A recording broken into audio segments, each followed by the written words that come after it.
এই যে ভাই, কি ব্যাপার?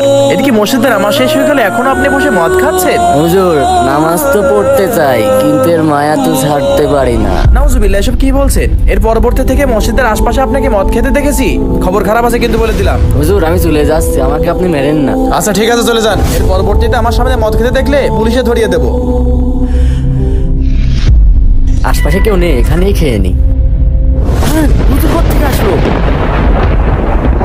এইবার নিজের বাড়িতে এসে খাবো, দেখি কি আটকাই। এ কিভাবে সম্ভব?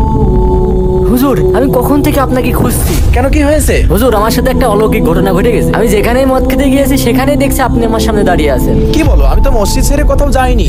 না, কিভাবে সম্ভব? তার মানে বুঝলে, আল্লাহ তাআলা চান তুমি মদ ছেড়ে দিয়ে মসজিদের দিকে আসো। জি হুজুর, তাহলে আমি আজকে থেকেই মদ খাওয়া বন্ধ করে দিলাম।